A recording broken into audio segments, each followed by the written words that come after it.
Revenge of the Bully, Chapter 10. Fernando Knows Best.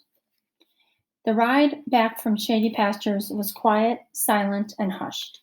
Did I mention you could hear a pin drop? I refused to speak. I was so mad at my mom. Besides being mad, I was too busy trying to process the latest shock to my system.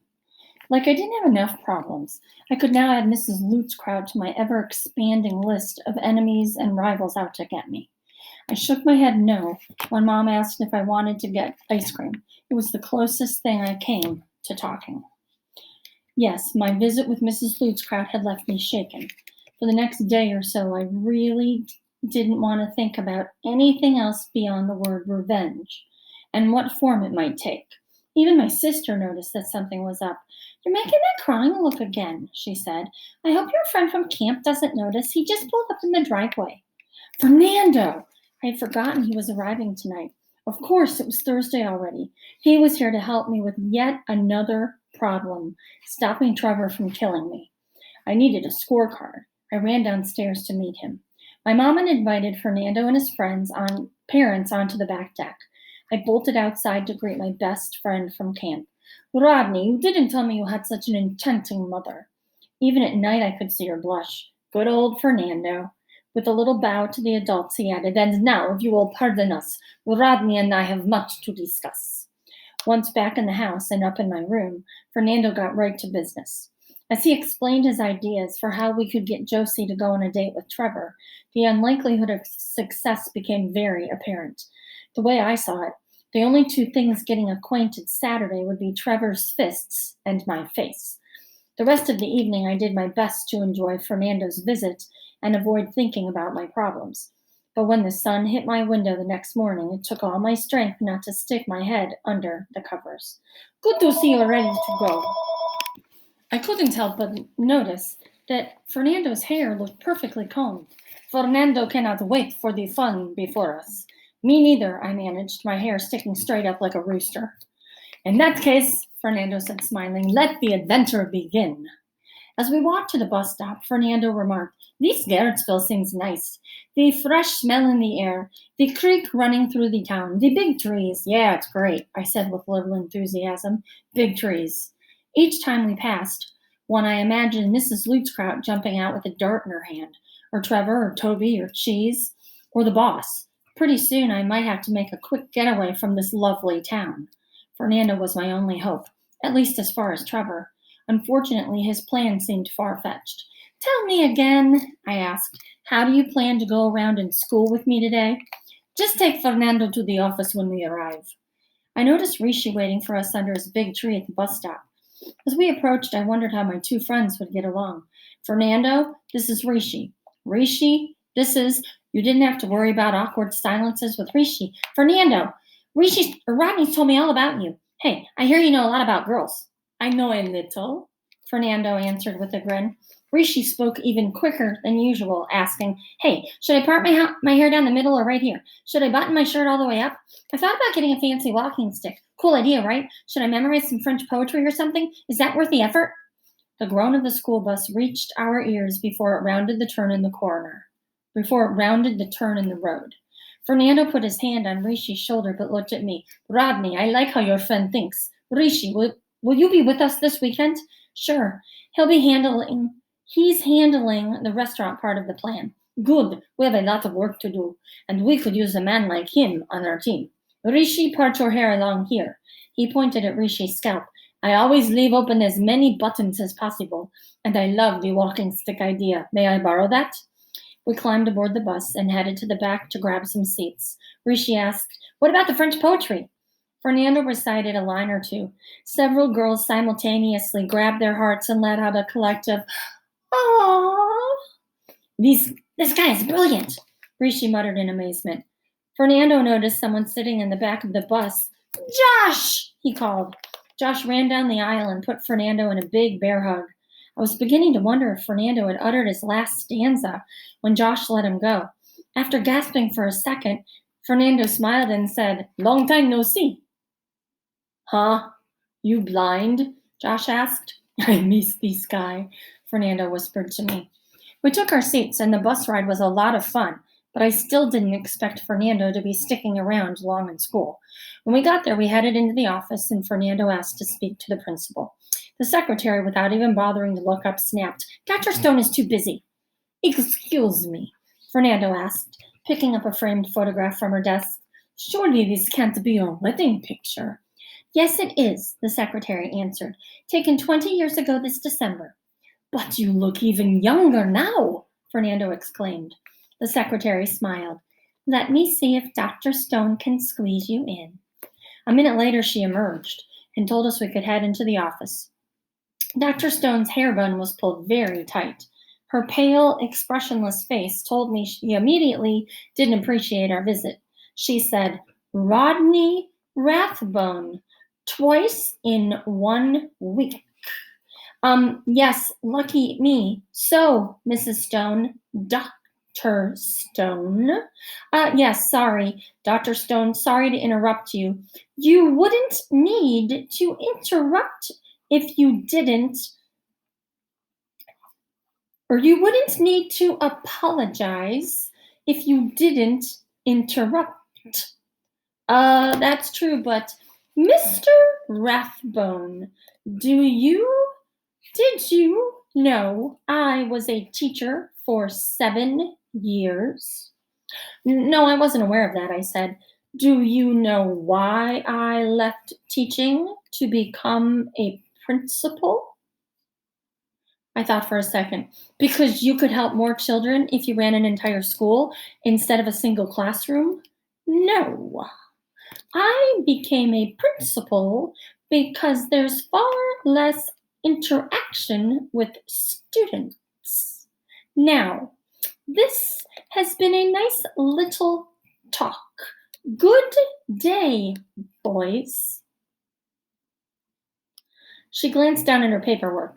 Dr. Stone had about as much personality as the paperweight sitting before her on her desk. I had tried to explain this to Fernando.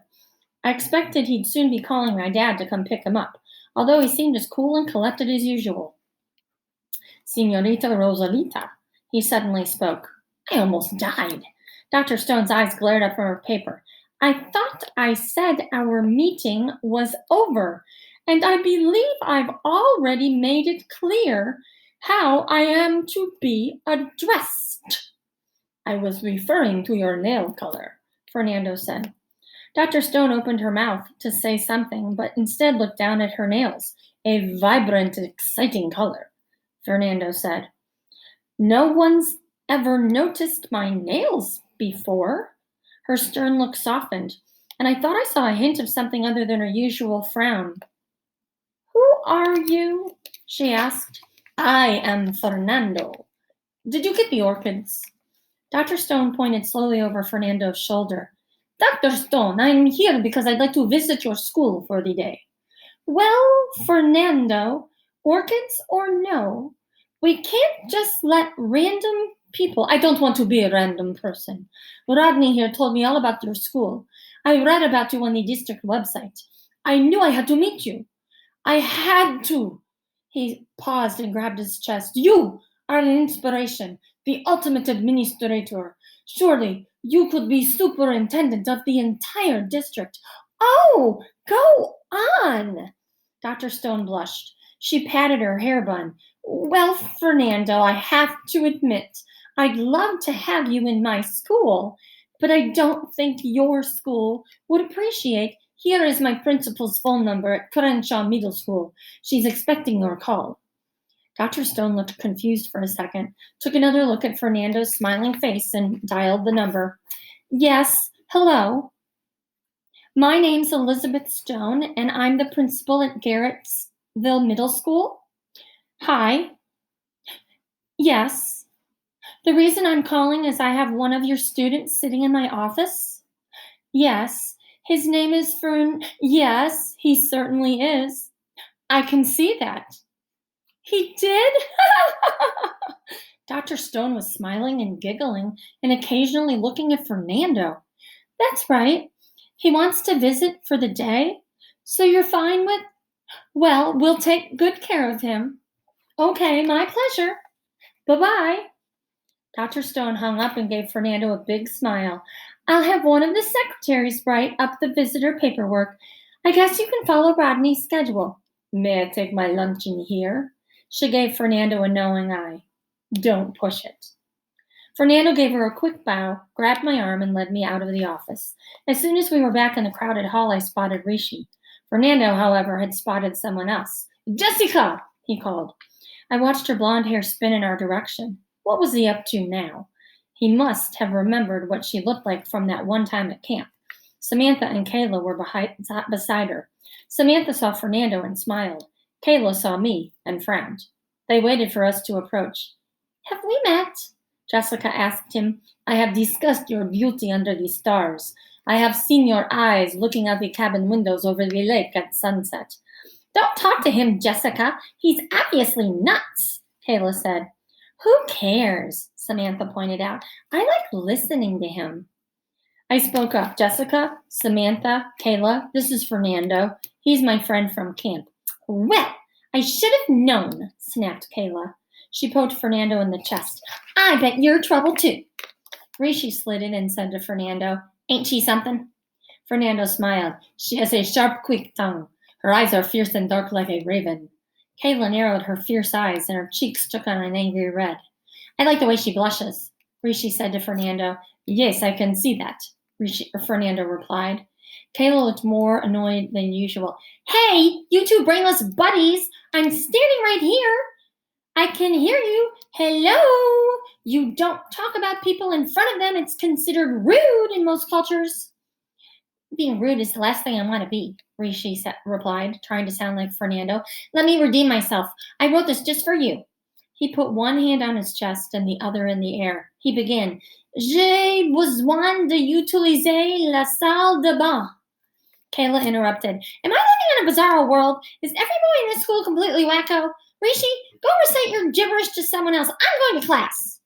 Rishi's performance may not have captivated Kayla, but a few other people stood in the hall looking at him. Among them were Josh and Wendy, who were spending more and more time together. How'd I sound? Rishi asked. Wendy said, The pronunciation wasn't bad, but you just told her you need to use the bathroom. How charming. Josh stood listening. I could tell by the drool buildup that he was thinking hard. Slowly, he grabbed his chest like Rishi and said to Wendy, I need to go doo-dee. Wendy laughed. I love your wit, Joshy, and you're charming too. She took his arm and the two walked off. Josh had a happy grin stretched across his face. Fernando was watching them too, looking like a proud father. This is a very romantic hallway. Shifting his eyes to me, he added, Now it is your turn. Jessica was still standing there, her blue eyes looking at me as well. My throat dried up and my back began to sweat. The only French word I knew was escargot, and I doubted Jessica would appreciate me comparing her to a slimy snail. She broke the silence. You two talked about me at camp? Fernando replied, He thought about you all the time. I'm going to have to try out this tunnel of love at Super Adventure. You talked about that? Jessica asked. Her face flashed red. I couldn't tell if she was mad, embarrassed, or both. He also said you were the nicest, coolest, prettiest girl he had ever known. Well, then why did those other girls... Alas, that is my fault, Fernando continued. He spent so much time looking sad and missing you. I tried to get those other girls interested in him, to cheer him up. I can see my actions have had the opposite effect. Look at him now. Notice the pale color in his eyes, the dark circles under his eyes, the pale color of his face, the sagging shoulders, that I've given up on life haircut, I think she gets the point, I interrupted. Yes, I'm sure she does. In short, he's a miserable wretch, and for that I owe you an apology. I owe both of you an apology. He bowed slightly. Please accept Fernando's deepest regrets. Oh, and Rodney has a question for you. I do? Fernando ignored me. Jessica, Rodney has been hoping that you'd allow him to accompany you on a stroll from this fine institution to your lovely abode. Are you talking French again? She asked. Fernando smiled. Let me translate. Can he walk you home one of these days? Jessica glanced down the hall, then at her shoe, and finally at me. Okay. With that, she turned swiftly and headed off to class. You're amazing, I told Fernando. Thanks. I owed you that one, my friend. You've always liked her, and I did just what I said, pushed you toward adventure. But maybe, Rodney, it is I, Fernando, who should learn from you. I thought once again about my troubles. Trust me, Fernando, you don't want what I got. He didn't say anything to that, but his face looked unusually solemn. After a pause, he said, All right, Rodney, it is time that you took me to our most difficult challenge this morning. It's time for Fernando to meet Josie. Finding her took a couple of periods, but after wandering through the 8th grade hall, we eventually spotted Josie surrounded by her cheerleader friends. Fernando smiled. Look at them, as beautiful as a Santorini sunset. Yeah, whatever. We approached the girls. None of them seemed to mind Fernando stepping confidently up toward them. I marveled at him. Walking up to a crowd of girls filled me with fear. I whispered, Remember, she thinks Trevor is gross. I have it under control, he replied. He eyed each girl carefully. Josie, I presume? He asked, picking her out. The kid had a sixth sense when it came to girls. Josie smiled. Yeah, I'm Josie. Who are you? I am Fernando. I made a special trip to the school to ask you a favor for a dear friend who is too nervous to ask himself. Are you free tomorrow night? That depends. Who is your friend and what is the favor? The favor is to have dinner with him. Josie shifted her glance to me. She gave me a nice smile and I shuddered slightly. This had to work. I had so much riding on it. Sure, I'll go out to dinner. You said this friend was real nervous? That is correct, Fernando said. Rodney, you look pretty nervous, Josie said with a wink. Did she think Fernando was talking about me? I immediately tried to act less nervous, and to clarify the situation, I said, me? You see, it's not like you're kind of cute when you're mumbling like that. I didn't know what to say. Fernando continued, I think you're going to find that your date is quite adorable. So dinner works then? Josie smiled at me again. Sure. Great. Can you get to Mama's in town tomorrow at 7 p.m.? I believe I can manage that. Wonderful. You've just made somebody very happy. Fernando gripped my shoulder. Come on, we'd better go. I stumbled along beside Fernando, feeling numb. The conversation with Josie had gone by quickly, and my brain took seconds to catch up. We were around the corner before it all hit me. Wait! Fernando paused. She thinks she's going on a date with me. Fernando smiled and nodded. That's no good. Well, it's certainly better than the truth. There was no way from your description that she was going on a date if she knew it was Trevor, right? Yeah, but what if she tells anyone? What if Jessica finds out? What if Trevor finds out? Rodney, some people spend their entire existence worrying. What if this and what if that? I have one more quote this morning. Shakespeare said, If it be now, 'tis not to come. If it be not to come, it will be now. If it be now, yet it will come. The readiness is all. What does that mean? I have no idea. But it's Shakespeare, so it must mean something important. Now, my friend, go think about those words of wisdom as you attend the rest of the day's classes. The only thing I thought about the rest of the day was the catastrophe looming on the horizon. At 7 tomorrow night, all my worst fears were coming together for dinner at Mama's. And that is the end of chapter 10.